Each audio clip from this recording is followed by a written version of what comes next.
Shalom sahabat yang terkasih dalam nama Tuhan Yesus. Saya mendapat info kira-kira beberapa hari yang lalu penolakan sebuah gereja. Kabarnya dari media cetak yang saya baca, gereja tersebut adalah gereja Katolik, ditolak oleh warga sekitar begitu ya. Jadi gereja ini jemaatnya beribadah di gudang. Yang mereka permasalahkan, kata mereka, bukan ibadahnya tetapi izin dari penyewaan gudang tersebut. Ya Tuhan, orang beribadah di gudang saja dipermasalahkan. Bagaimana sila kelima ini Bapak Pemerintah, Bapak Mahfud MD? Tolong dong, udah di zaman modern ini Pak, masih ada orang yang alergi dengan salib. Berjuang sama-sama demi membela agama Allah. Allahu Akbar. Allahu Akbar. Salah satu media cetak Gresik 1 menyatakan sebuah judul ditulis di sini, duduk perkara penolakan gereja Katolik di Meganti Gresik disebabkan tak ada izin. Warga tidak mempermasalahkan ibadahnya, yang menjadi masalah tentang izin sewa tempat ibadah di gedung itu, ucap anggota DPRD Gresik Dapil 3 Kedamaian dan Maganti itu. Kalau kita lihat di tribun.com dikatakan begini, warga Bringkang tolak pendirian gereja, Camat Maganti Gresik sebut sudah ada audiensi. Surya.co.id Gresik, sejumlah warga di desa Bringkang, Meganti, Gresik melakukan aksi menolak pendirian gereja. Warga memadati umat Kristiani yang berada di sebuah bangunan gedung. Massa membawa banner dan spanduk berisi penolakan. Minggu tanggal 10 bulan 4 tahun 2002 pagi. Jadi masih sangat baru sekali kejadian ini ya sahabat. Orasi di depan pintu gerbang gudang. Jadi ibadahnya dilakukan di dalam gudang sahabat ya. Dalam video yang beredar di pesan berantai itu, sejumlah umat Kristiani langsung pulang setelah keluar dari gudang tersebut.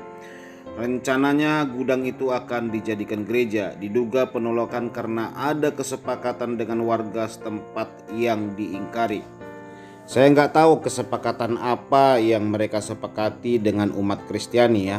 Apakah ada kesepakatan tidak boleh ibadah di gudang? Nah, ini sebenarnya kesepakatan yang sangat bagus ya. Kalau memang tidak boleh ibadah di gudang, seharusnya warga menyediakan atau pemerintah mengizinkan pembangunan tempat gereja, pembangunan tempat ibadah yang bukan di gudang. Disediakanlah tempatnya, atau minimal disediakanlah izinnya, dan harus diizinkan gitu ya di tempat yang lebih layak.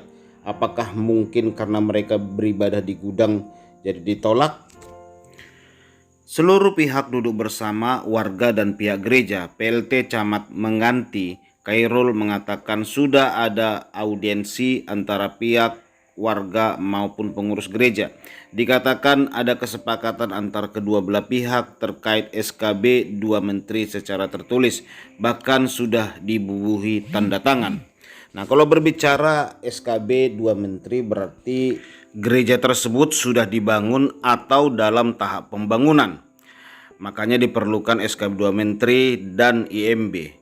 Nah, kalau ibadah di dalam gudang, apakah diperlukan SK 2 menteri dan IMB? Nah, ini yang menjadi pertanyaan dan kebingungan dari hukum-hukum yang ditetapkan oleh pemerintah ini, sering menjadi simpang siur di lapangan. Kemudian ada poin yang dilanggar sehingga terjadi aksi penolakan. Poin pelanggaran karena pendirian gereja masih proses izin yang masih belum terpenuhi sesuai aturan yang berlaku. Nah, ini tapi ibadah di dalam gudang. Kenapa harus ada pendirian lagi? Maksudnya mendirikan gereja di dalam gudang. Bingung kita ya sahabat ya. Pihak pengurus gereja meminta maaf dan tidak akan mengulangi lagi, kata Khairul. Nah, ini pihak gereja kenapa harus minta maaf? Apakah pihak gereja ingin mendirikan gereja di dalam gudang? Hal yang sama juga disampaikan Kepala Badan Kesatuan Bangsa dan Politik Kes Bangfo Gresik Nanang Setiawan. Tidak ada aktivitas perihal ibadah umat Kristiani seperti yang tertuang dalam pasal 18 Peraturan Bersama Menteri PBM, Agama dan Menteri Dalam Negeri nomor 9 dan 8 tahun 2006. Gudang peribadatan itu terkendala proses perizinan. Masih terkendala proses izin, pemampatan gudang harus ada izin sesuai pasal itu, kata dia. Saya baru tahu bahwa gudang yang digunakan dalam ibadah umat Kristen harus ada izinnya, sahabat. Nah, ini pantas saja di lapangan sering terjadi ya. Orang ibadah di rumah itu ditanyai, dipersekusi. Bahkan cukup banyak video beredar yang kita lihat di YouTube.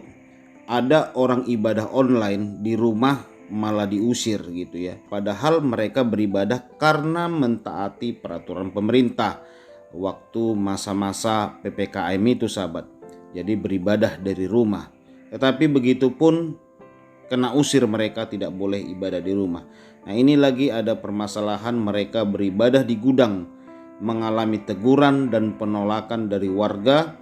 Bahkan pihak pemerintah juga di sini saya melihat mendukung apa yang dilakukan warga tersebut. Sahabat yang terkasih dalam nama Tuhan, ketidakadilan ini sangat luar biasa sekali menurut saya. Ini sebenarnya kisah ketidakadilan kepada umat Kristen, baik Protestan ataupun Katolik ya.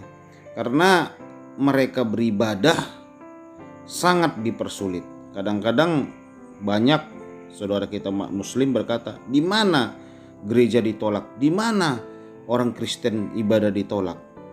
Padahal kenyataan, bahkan di video saya ini banyak sekali saya upload video tentang penolakan dan persekusi dan demo oleh warga saudara kita umat Muslim menolak ibadah dan pendirian gereja. Sebenarnya masalah hal gereja ini bukan urusan warga, tetapi urusan antara gereja dan pemerintah. Karena pemerintahlah yang menetapkan SK2 Menteri ini. Jadi seharusnya pemerintahlah yang langsung turun tangan mengatasi segala permasalahan ini dan harus diselesaikan sendiri oleh pemerintah, dikasih solusi gitu loh, bukan didiamkan. Yang sering terjadi, didiamkan, tidak ada solusi dari pemerintah. Karena kegunaan pemerintah mengeluarkan sebuah izin untuk diberikan solusi kepada warganya. Namun solusinya tidak ada, sahabat. Itulah sebabnya ada gereja bertahun-tahun terkatung-katung tidak mendapat izin. Bahkan ada gereja yang sampai puluhan tahun izinnya tidak keluar. Ya, inilah yang menjadi doa kita Bapak Ibu Saudara buat pemerintah dan warga sekitar, supaya mereka di jamaah Tuhan hatinya diberikan hati yang lapang, tidak mempersulit orang Kristen untuk beribadah. Tuhan Yesus memberkati. Shalom. Jamek dulu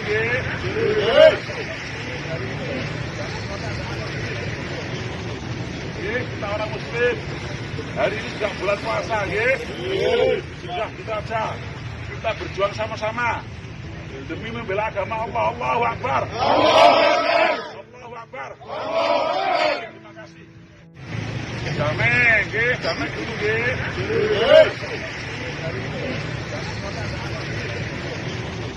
kita orang Muslim.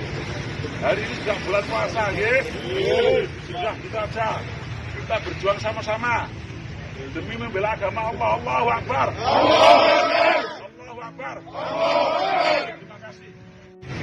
Jamek dulu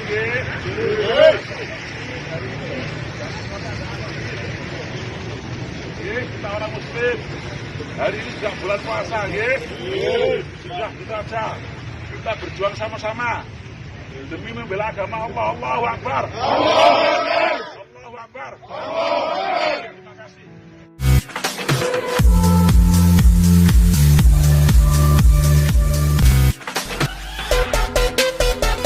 Like a tidal wave.